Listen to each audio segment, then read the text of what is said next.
I'm here with my sister, Tracie Guy Decker, who does use a hyphen. Yep. And I'm here with my sister, Emily Guy Birkin. No hyphen. And together we are Lightbringers, where we illuminate the deeper meaning of the crime-solving devil TV show. And today we're going to be illuminating episodes 515 and 516. Is this really how it's going to end? And a chance at a happy ending. In other words, the last two episodes of season 5. And yeah, boy, they're grim. Yeah, these two are brutal. And actually, before we even get started, I have to make a correction because in our last episode, I complained a little bit about some dialogue that actually was not from 513 and 514. It's from 515. So listeners who pointed that out to me, thank you for your eagle eyes. I really appreciate it.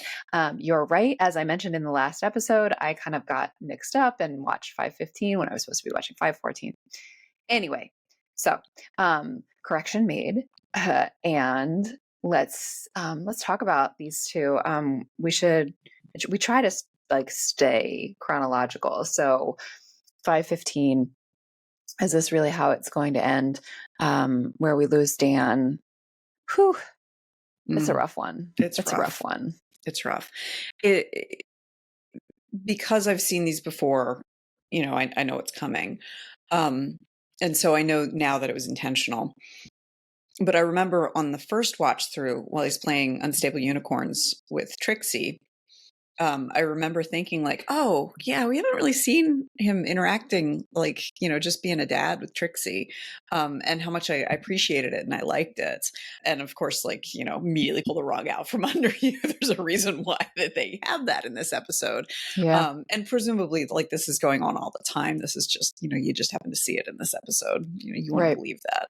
Because of all the things that he doesn't feel confident about, he knows he's a good dad. And all right, I'll let you wear my glitter scarf, but you have to wear it. You have to wear it. Yeah. It's adorable. Yeah. Watching it again too. And I watched it again since I accidentally watched it for our last recording. There were some things that I guess you're right that there was an intentional, we witness him being a good dad. And actually, I think there was a moment where right before he's captured where we witness him being a good cop. Mm-hmm. Because even in the rewatch and the rewatch, I was actually looking for what were the clues that the woman in the house who comes to the door, what clues did he pick up on that it might be a possible home invasion? Mm-hmm. And I didn't see it. And so I think that, I think you're not supposed to. I think that's kind of the point, is that he's a good cop. He's got that situational awareness and and somehow notice the sort of the tiny things, the micro clues that the woman was putting off, with the gun to her head. Mm-hmm. So I think that was another, sort of setting up for us, reminding us of Dan, not just the goofball, but actually competent Dan, which I think was important in this episode. Yeah. Yeah. Well, and the fact that he knew, he held on to say Caleb to Chloe, and he knew the significance of it. I don't know that he knew what it meant, but knew that it was something significant and that it needed to be shared, and that Chloe would figure it out. That, and him fighting back, his competence and, going, I'm so tired, with his head down. So the guy comes closer to hear what he's saying, and then he, they headbutts him. And I think he manages to kill that guy. Did he say, I'm so tired? Is that what he said? The only reason I know is because I had subtitles on. Oh, I thought, okay, that's smart. I thought he said, you're going to die. And the thing is, the first time I watched it, I couldn't hear what he was saying. It sounded like whispering, and so it was only because I had the subtitles on, and you put those together and you oh, okay, yeah, I hear what he's saying. But he was just saying something just to get him to come closer. Yeah. It was all very, very impressive. Yeah, yeah, and that's another moment where you get the rug pulled out from under you with Dan because you think he's going to make it when he Yeah. defeats the guy who's been assigned to kill him. You Mhm. really, for a moment, you think he's going to make it. Yeah. Yeah, it's brutal. It's It really is. so brutal. And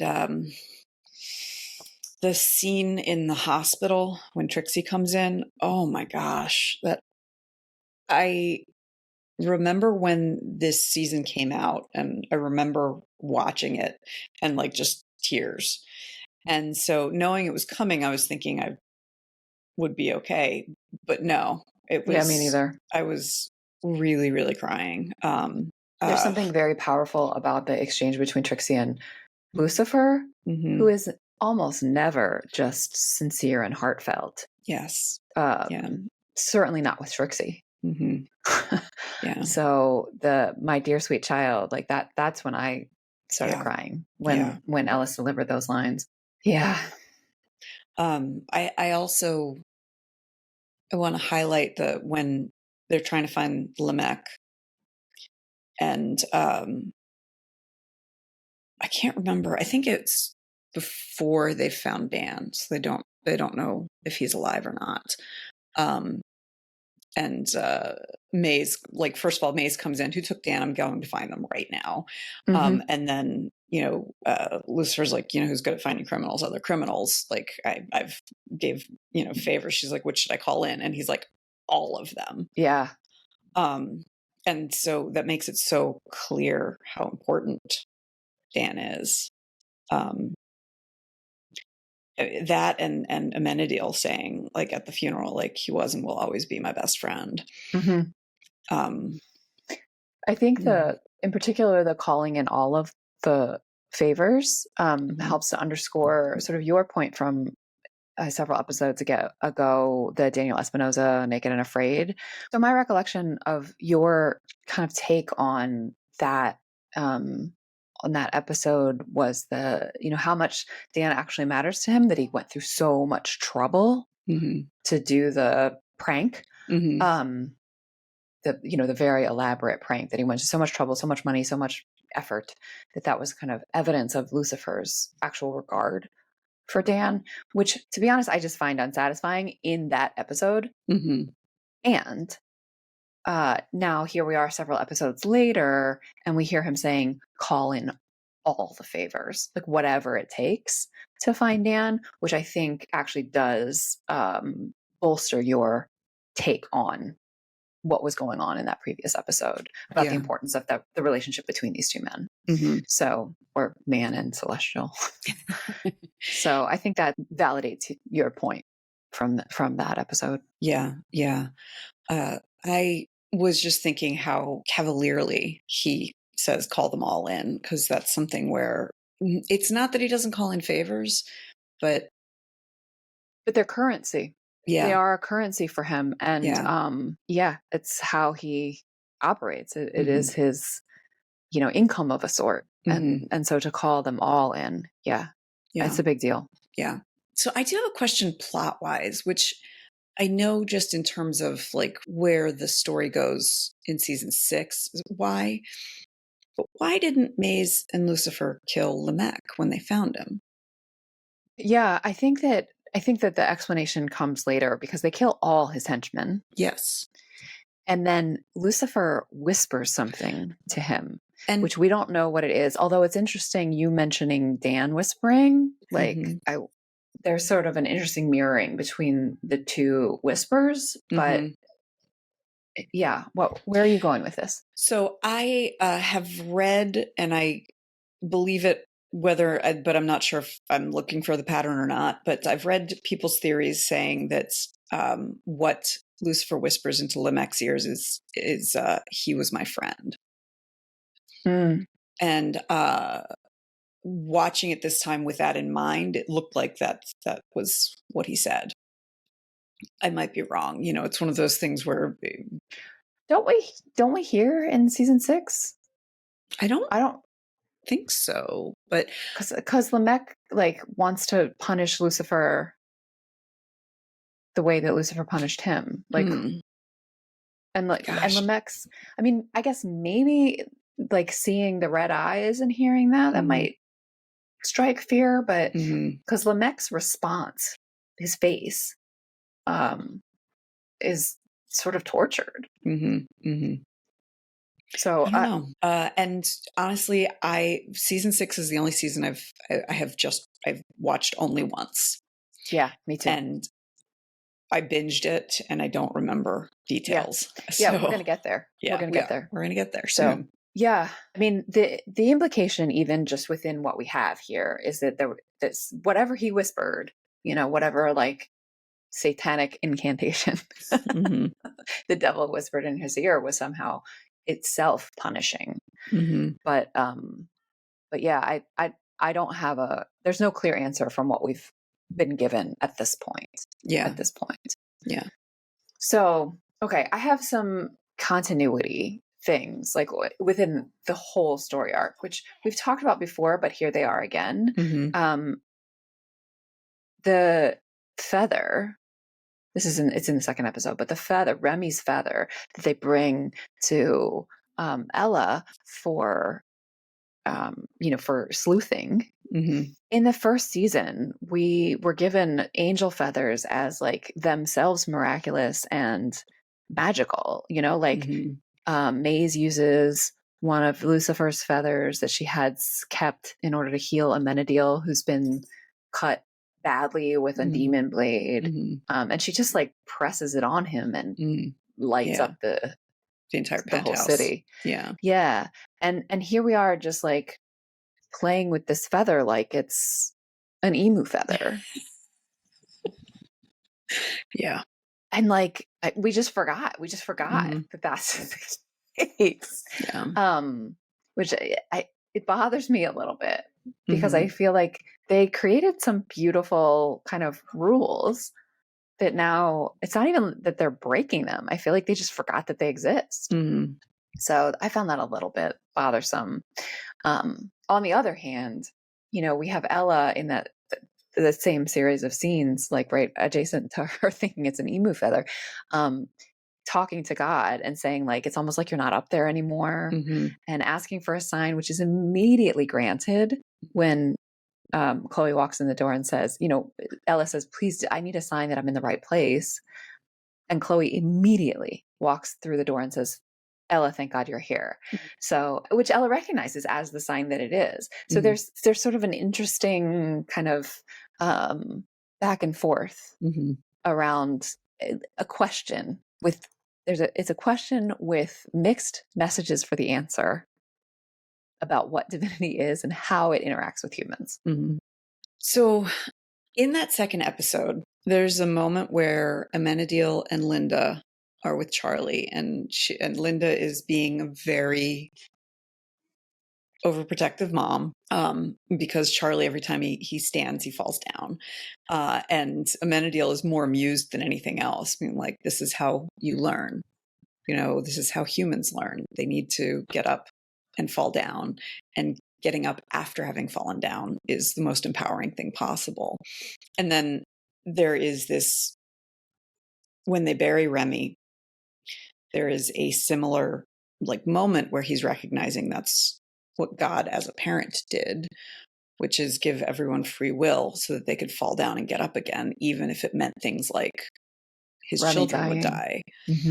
And I, like, on the one hand, I find that very beautiful. On the other hand, I struggle with it, because the stakes are so high. But then again, that's true. I mean, even with babies, like a friend of mine was talking about recently. She's a 4-year-old who got away from her in the parking lot and went tearing off. And she was very lucky that there was a car stopped in time, and all of that scared her to death. And so, like, that doesn't mean she shouldn't have taught her to walk, not that you teach, but you know what I mean? So there, I mean, the stakes are that high. It just, it feels so potentially ugly, that he created, just looking at the angels, and like Michael is so craven and needing of power. But that's his choice. Like he's choosing to be that way. He could be another way. And I don't know. It gets into some deep stuff and is the reason why I like this show, even when I am less satisfied with this era of the show than I am with the first 4 seasons, I'd say. In part because I feel like you talk about dramatic irony quite a bit, and when the viewers in Lucifer are the only ones who know that he's actually the devil, well, Lucifer and the Celestials, there's something more satisfying about that than when everyone's in on it. Mm-hmm. But, bringing up these questions of like, is it more loving to allow your children to be who they are, even if it leads to disaster, than to impose your will on them?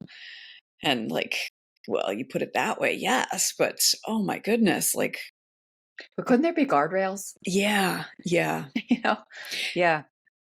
Let's actually talk about Michael. You just brought him Mhm. up, and how craven he is. It's really interesting, Michael, in these 2 episodes, because he's just kind of awful. Like Lucifer is unable to bring himself to kill TJ the fence, but Michael does it without even thinking. He kills their sister Remy. He's just kind of awful. He kills Chloe, and then we have a moment where he seems to not exactly regret it, but there does seem to be some sympathy that he's having for Lucifer in that moment. He Mhm. doesn't attack Lucifer while Lucifer is mourning, Mhm. which is sort of what the craven guy that we've Yeah. been seeing would have done. Yeah. Instead, he's sort of like, you should have taken the deal because now you'll never see her again. And there does seem to be some genuine, it's not remorse, but sympathy Mhm. for the Mhm. sympathy for the devil. To coin a phrase. And then when she wakes up after he gives her the ring and chooses her in heaven, and he says, I can't believe he did it. I can't believe he brought you back, only for me to kill you again. Mhm. And it's like, I don't, I have I, a theory. I'd love to hear it. So my theory is that Michael is Lucifer's shadow, like he is his other half. And so seeing his twin having that kind of anguish, he feels something for his twin that he can't feel even for his brothers and sisters. But he very clearly has no regard for humans, and he doesn't actually care about Chloe. And now that I can't believe he did it, he believes Lucifer's destroyed. Right. So why, So there's no reason to so let why her live. let her live? So Yeah. that would be my take on that. And there is something like it feels like everything he does is in reaction to Yeah. Lucifer. And no, we're not twins. I'm the younger sibling, and I feel the like comparison's not the right word, because people didn't like this was not anything you ever did. This was more just the expectations of like family and society and stuff like that. The best example of this is neither of us had a bat mitzvah when we were 13. You decided in your 20s that you wanted to have a bat mitzvah, so you were a bat mitzvah as an adult. The whole family came. It was lovely. And at the reception, every single member of our extended family turned to me and said, so when are you going to do it? And never now. I can't. Thank you. You've made it impossible. So, and like, I know that like, as it was happening, I knew it was irrational, but at the same time, like I did not want my choices to be compared to your choices, and my choices to look like, trailing after, like, hey, wait for me.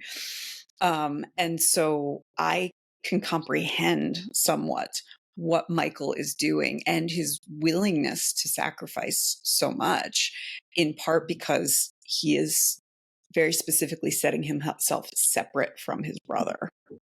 I hear that. All right. I want to talk about hell and the throne. This is another one that, like you pointed out, when Lilith dies, and then we're told that hell doesn't need a keeper, like you were anticipating that because Lilith was going to rule over her children down there. And I think that would have been beautiful.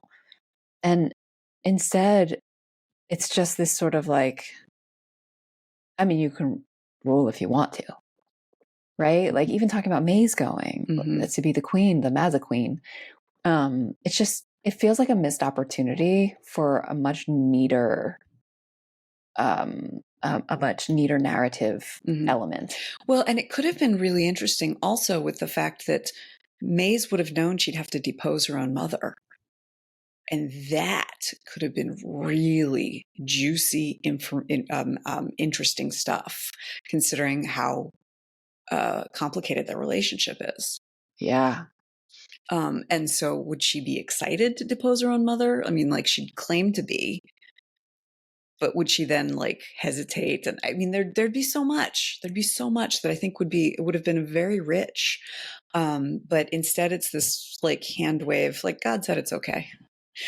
Yeah. But then there's still talk about who's going to rule. It's just, obviously it didn't interest the writer's room that much because they just let it go. Let it lie. Yeah. But I think it could have been really, really interesting. And it bothers me a little that we didn't have more structure around the question. So that's just something that like comes up for me when Maze is dressed as a bony xylophone. Oh my goodness. Well, okay. Speaking of hell, let's talk about heaven. So I had forgotten that Mr. said, it's not that I'd forgotten. I just didn't remember where in these episodes it happened. And so when I saw Jeremiah Burkett's name, I was very excited. So we learn that he has figured out a way out of hell to get to heaven. He's the first soul to ever do that. And it's because he took the Lucifer's advice. And for one thing, like a part of me is just like teary-eyed at the idea that Lee not only gets peace, he gets paradise. He had suffered so much over something that he didn't need to, because his sister adored him, even as she despaired over him. I'm getting teary-eyed about this fictional character. So, and then the fact that he recognizes Lucifer's part in that and is like, I want to help you because you helped me. And like is just, but he's still himself. He's like, so says the guy who just fell out of the sky. There's still Lee there. He's still got that right. sense of humor. He's still, and then the moment that had me like squealing with excitement when this first aired, or when I first watched it, was when Lee says, I don't know what the fork is happening. Because that is very clearly a reference to The Good Place, the show with Ted Danson and Kristen Bell, which we both also love. Yeah. And I had for a long time felt like these shows were in conversation with each other, because they both have a similar view of what makes something hell. It's, you are torturing yourself. And it's because of, it's not explicitly guilt in The Good Place, but it is more that it's human nature. And so for the showrunners, the writers, because it's Joe and Ildy who wrote that episode, to make it clear that they also appreciate The Good Place, and they also see it as grappling with these kind of big issues and big questions, was just really exciting. I really was excited to see that. And it feels like, because it's a different show, heaven in Lucifer is actually heaven. Whereas we found out in The Good Place, it's still imperfect. The system still is not quite right. Yeah. Thinking about hell and like how people are tortured, one of the things that I'm sort of trying to wrap my mind around is the fact, I mean, we know that souls are tortured by their guilt. The demons make it happen. But when we have been in hell before, the hell loops we've seen have mainly been people's sort of death, Mm-hmm. right? Like what has led to their death. Although Maze tells us, I think in the episode before that these two, that she knows now that she has a soul, when she dies, it'll go to hell, and her siblings will torture her with that hospital room where Mm-hmm. she walked away from Eve. I'm just thinking about like the lack of alignment there, and Mm-hmm. even with right, like even with Lee was reliving the day of his death on the boat, on the fashizzle boat, Mm-hmm. you know, um, in his hell loop. But what he was actually feeling guilty about was that not going into his sister's Mm-hmm. baby shower. So like and like they've made it clear, they've said that the souls are not, most of the doors are not even locked, Mm-hmm. and that the souls could leave at any time. We have discussed, I think even on the show, the fact that we do see some locked, and our headcanon from you, I'm pretty sure, is that those are the torture cells of psychopaths and sociopaths who don't feel guilt, Yeah. but Yeah. still belong in hell. So they actually do have chains and locks. But for the average human, Mm-hmm. their guilt keeps them. Mm-hmm. So, And yet it's a death mm-hmm.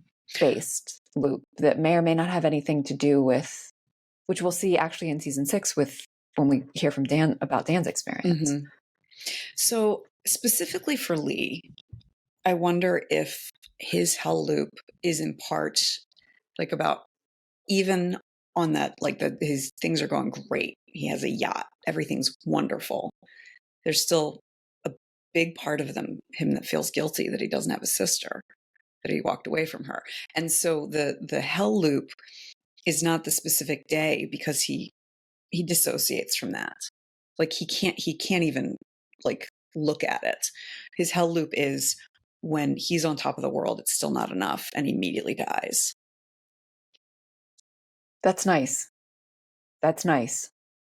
How does he get back to the door that was the one that he needed to go through? How Well, does he break out of that death loop? well, once he's been with Lucifer and been through, like they were trying to solve his murder, like He can move. he can move He he can doesn't move have a to. little more freely, because he has a and I was under the impression, although I don't remember what he says, but that he might have just like sat in front of that door for however long it took before he could walk in. So he might not have even gone back to other places in hell. He might have just sat there and sat there and sat there and finally said, he's right, I need to go in. Yeah, maybe. And like, the demons wouldn't have kept an eye on him or anything like that, because like no one ever leaves. Right. So why do we need to wait? He'll come back to his regular hell loop eventually.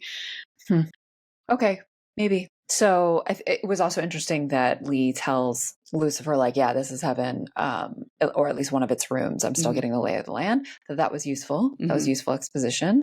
And also I was like, how does Lee know that Chloe's here? Because Lucifer says, I need to get to the detective. And Lee says, yeah, she's here. Yeah. He knows exactly where she is. Good point. And like, does every resident of heaven know where every other resident is? That's a lot of people. It's a lot of people. Presumably. Well, we don't know. Well, according to The Good Place, it's actually not that many. It's not that many. Anyway, those were a couple of the things, though, like while I was watching, I was like, okay. So devil goes to heaven, don't overthink it. It makes sense, don't overthink it. I'm happy to hand wave that.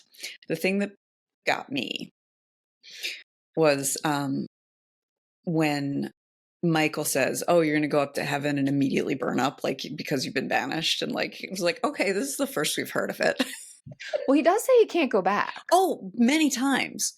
But we've never, and like, it's just like what kept him out was never explained to be something physical that would happen to him. But even that I'll give. It's just there's the seams are showing a little bit more. And that's part of why I'm not as satisfied by these seasons. Even though I found myself, so I really appreciated that metaphor about like parents allowing their children to fail. Uh-huh. And I also really appreciated Tom Ellis's Lucifer's conversation with Linda, where he's like, the system is broken. It's unjust. And it's interesting because he's talking about life, but I can't help but feel like he's also talking about the criminal justice system. And he uses the word system and unjust.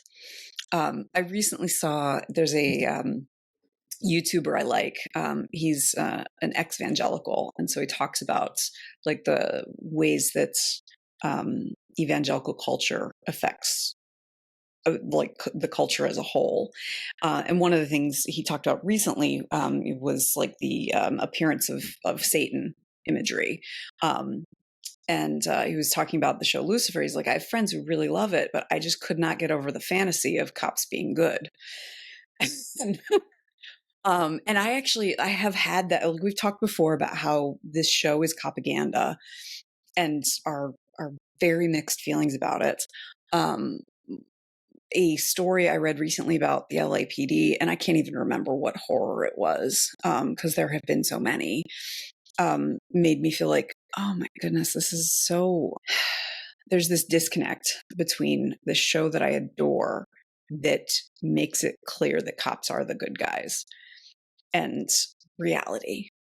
And it was funny, but also true that this YouTuber is saying, like, yeah, the fantastical element I can't swallow is the idea that cops are good, not that, the devil Walks among us and falls in love. Yeah. So, and so I feel like this does kind of set things up for what we see in season 6. And it's also interesting thinking about Amenadiel deciding to become a police officer, which I don't know. It feels like an odd decision, even though it leads to some really, really interesting conversational stuff, like in conversation with the lack of justice in human justice, that we will get to in season 6. But it's more propaganda, in some ways, and that's. It's just it's painful. Yeah, it's deeply troubling. Yeah, but it also makes me so, taking Lucifer's rant at face value, that's he is going to create a world without pain, and it is admirable and understandable why he's saying that. But Linda's absolutely right. You cannot have joy without pain, right? And trying to create a just system from the top down seems like a recipe for fascism. A just system has to come from the bottom up, I think, and without trying to control for things being painful. It's an interesting juxtaposition too, because I think the presence of justice does not require the complete absence of pain. I think, right. It requires the appropriate responses to pain. It requires not causing pain disproportionately to people because of their identity. But justice is not the absence of pain. Presumably there will be less pain in a more just world, but not no pain.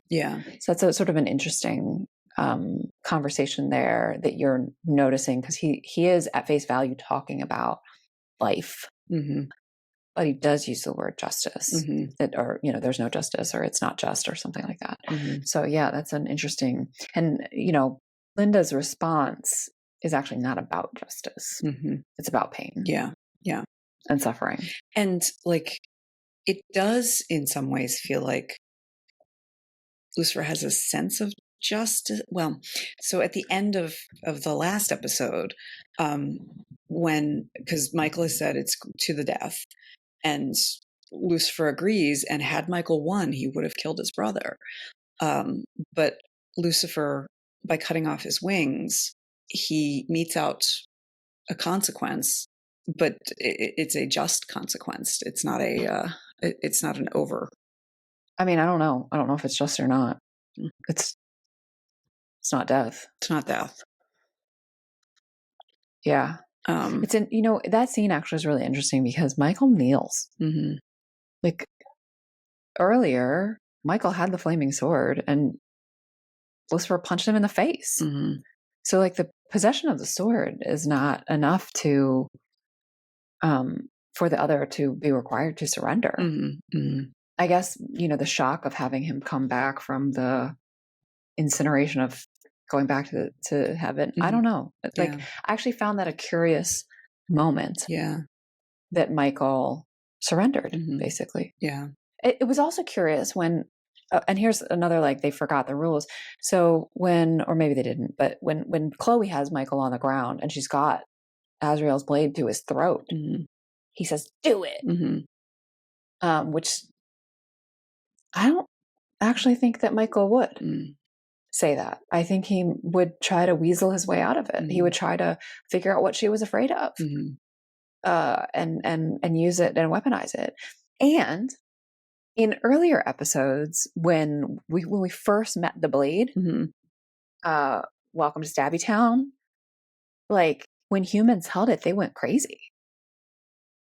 They were unable to control their violent impulses when they held the sword. Well, so, but Dan was able to fight it off. Yes, you stole my pudding. It was labeled. Although it was hard for him, though. Yeah, it was hard for him, and his grievance with Lucifer was much smaller than Chloe's grievance with Michael. Yeah. Now Chloe also was holding the peace. That's true. So she's also got the strength. Yeah. So maybe that's an explanation. Mm-hmm. Also, she's a special human since she was created by divine decree. Mm-hmm. Mm-hmm. So there are ways in which I can sort of offer explanations for that, but it did feel like a bit of I wish they'd said, but I guess we didn't really have time. Yeah. I would have liked an official explanation. Yeah. Like, you had the strength to fight the swords, pull because you were holding the piece. Mm-hmm. I don't know. Mm-hmm. I don't know. But I would have liked an official explanation of why Chloe was able to, to fight the impulse. Yeah. As for why Michael kneels, I think it's his realization that he doesn't have anything other than the sword. Like, without the sword, he doesn't have anything to fight with. I guess. Or, well, he doesn't have anything to fight for. I guess. I don't know. He has all the, that's the thing too. Like, they kept talking about the swing votes, but presumably we thought people would come with them, because even if he'd gotten all 3 of them or all 4 of them, like, all of the siblings were behind Michael. Some of that has to do with, they filmed during COVID. And so I think if this had not been filmed in 2020, or maybe it was 2021, I think we would have had a much larger group. And that's also why I think it was in they filmed it in the stadium. So it was the Coliseum. Yeah, because if they filmed that many people in a room. Yeah. So, but even of the people that we had, there was Tzadkiel. That was it. Well, and then the one unnamed sister. And then, but we had met a couple of them that he was trying to lobby, like the one who, like, the Iron Chef, Serakiel. And Sarah, he called her, and then Jophiel, who the bro, and Tzadkiel. There were the only 3. Yeah. Oh, yeah, there were the only 3 swing votes, so-called swing votes. Are we to presume that other siblings would come if those 3 had been convinced? But they didn't for Tzadkiel. I would have thought the Angel of Righteousness would have a few folks being like, oh, well, if Tzadkiel thinks that Lucifer's the right one. I don't know. I wish I'd seen a little bit more it was funny. It Mhm. was funny when Sidekiel makes this big thing and like one person comes over and then Lucifer's like, I thought that was going to be a whole thing. Yeah. Like that was funny, but I do sort of wish I'd seen a little bit more, I don't know, like struggling with Mhm. it on the faces of the siblings or something. Yeah. Because how was there ever a path to the throne for Lucifer if those were the only three possible ones he could change, and there were the 25 or however many there were? I don't know. It's confusing to me. Well, I wonder if like some of it is like that's not all the angels. They're not all there. So there are other people who. Oh, you think they weren't supposed to all be there? No, that's definitely not all the angels. Oh, okay. Well, because I mean, Azrael wasn't there, so I mean, there's. Well, yeah. So maybe presumably others who have jobs that they can't take a break from. Yeah. Besides Azrael. Yeah.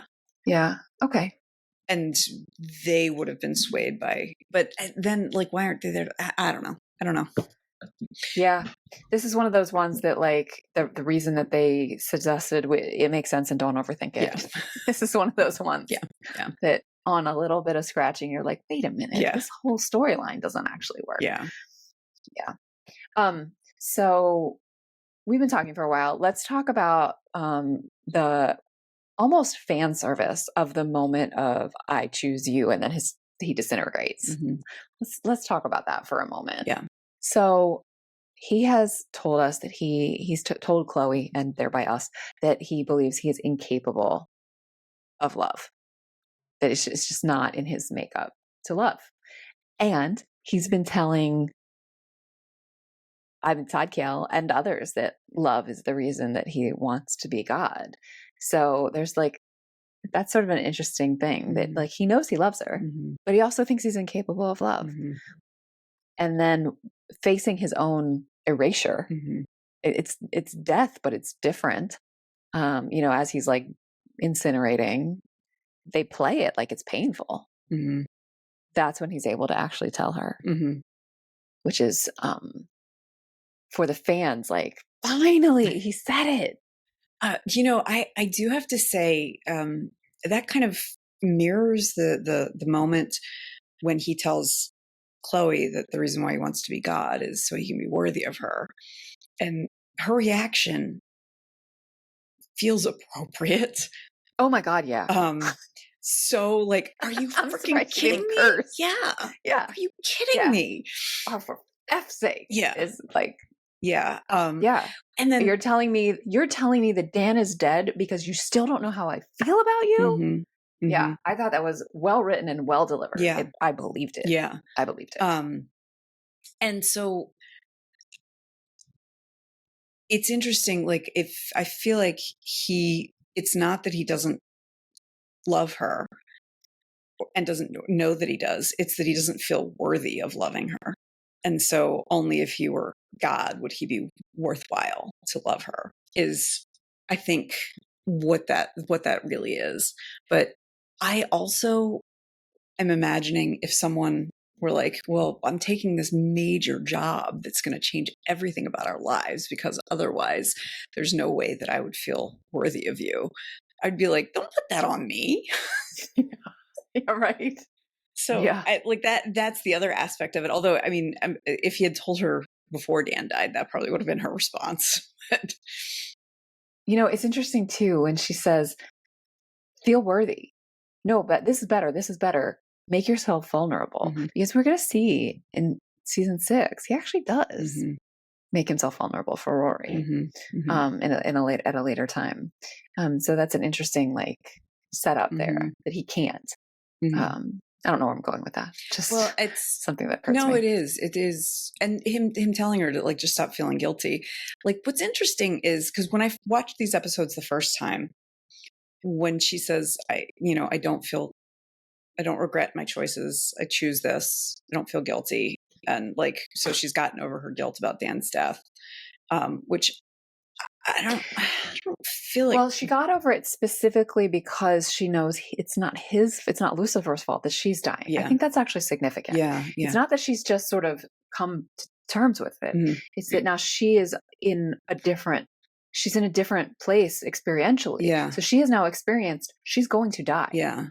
And she knows it is not Lucifer's fault. Okay. She knows in her heart Yeah. that it is not Lucifer's fault. And then by extension, by the transitive property, by the analogy, Dan's death was not her fault. Because if Dan's death is her fault, then her death is Lucifer's fault. Yeah. And she knows it's not. I like that. So I don't think it's just that she's like gotten over it. I think it's actually the experience of making the choice to stay in the fight and having Michael kill her, and knowing that Lucifer's there saying it's my fault. Like he's holding her, he's cradling her as she's bleeding.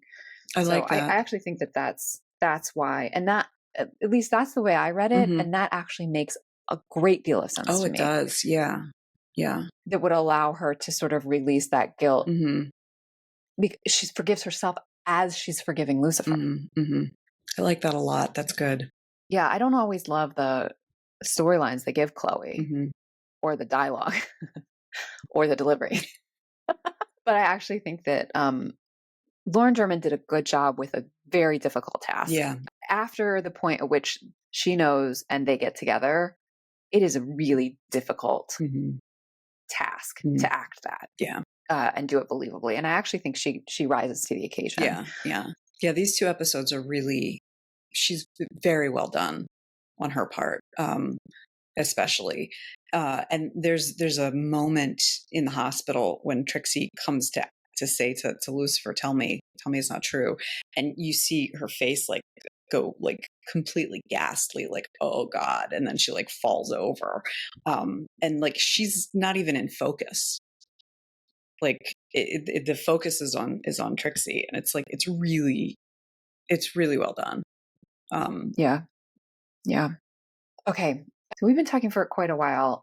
So I want to make sure that we have time to share if there's any fluff. These are not fluffy episodes. I've got one piece. Any fluff. And I also want to very briefly sort of mention sort of appreciation post for the twinning that they are able to do in these 2 episodes with Tom Ellis playing both Michael and Lucifer so convincingly. Like I genuinely believe they're different people. Yeah. And the way that they said, like when they first confront one another in Lux with the red light and the blue light behind them, which is really, I thought really, really cool. I just really enjoyed that.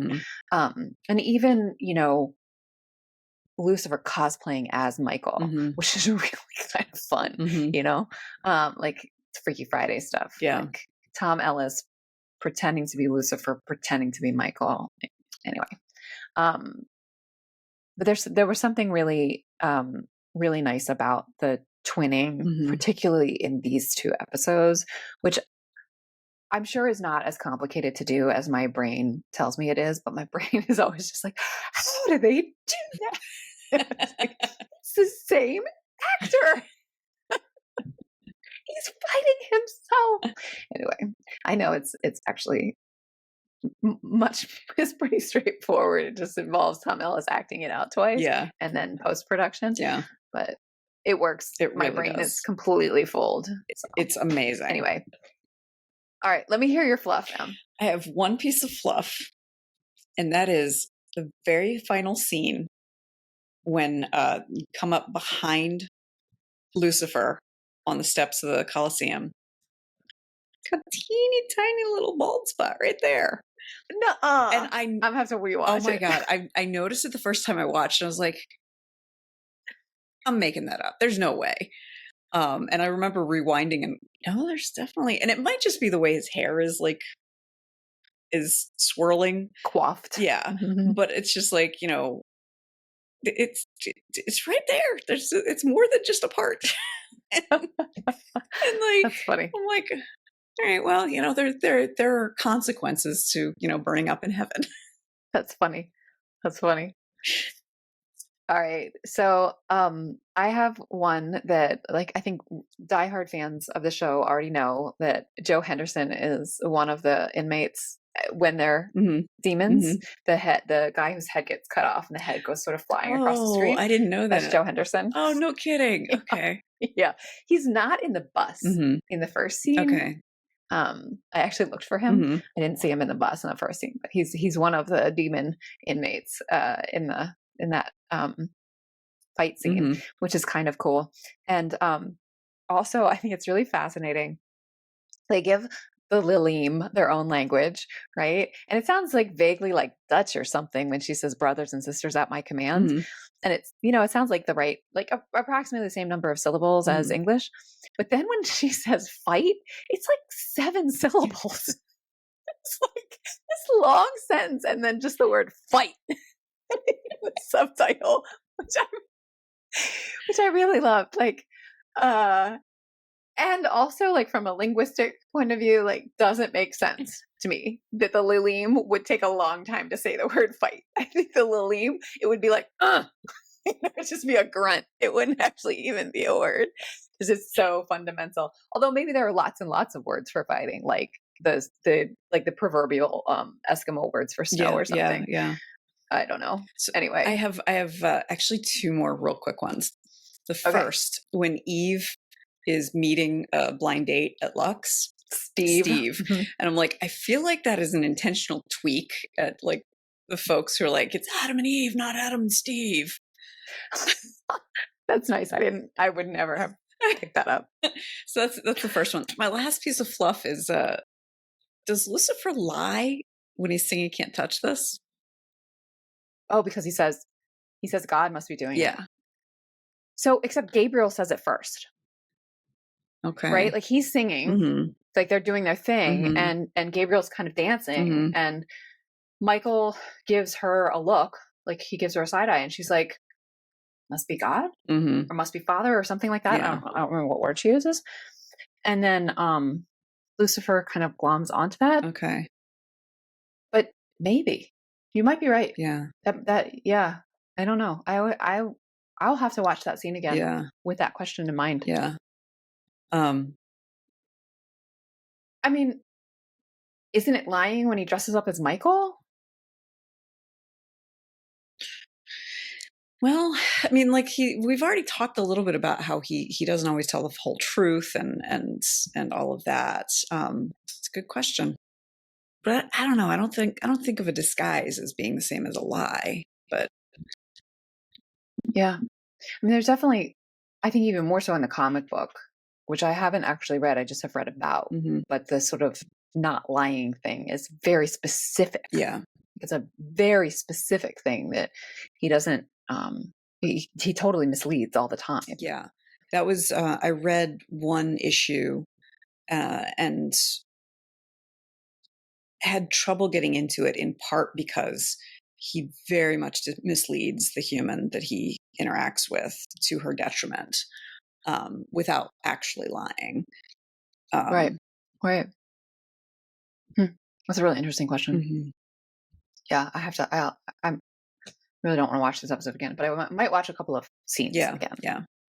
Maybe watch that scene and then look for his little bald spot. Yeah. Yeah. And honestly, I feel like this whole story arc of God retiring and needing to pick a new God, somebody in the writer's room was like, we've got to do this so we can have Tom Ellis say, "Oh my me." Somebody was really, really, really committed to that punchline. And that's why that's the entire reason for this entire season 5 story arc. That's my hypothesis. That is now headcanon for me. I mean, it is a really good line. It is a good line. It's a great punchline. Yeah. You know, when he holds this sort of, "Oh my man." It's really good. Yeah. It's really, and it fits with the way he's talked throughout the series, where he would say, like, "Oh my dad." "I swear to dad." Yeah. All right. Well, unless you have something else that you absolutely must share, I'm going to say we have overthunk it enough for one day. Yeah, I think this has been quite an overthinking session. All right. Well, I'll see you next time when we start season 6. Woo! Next time.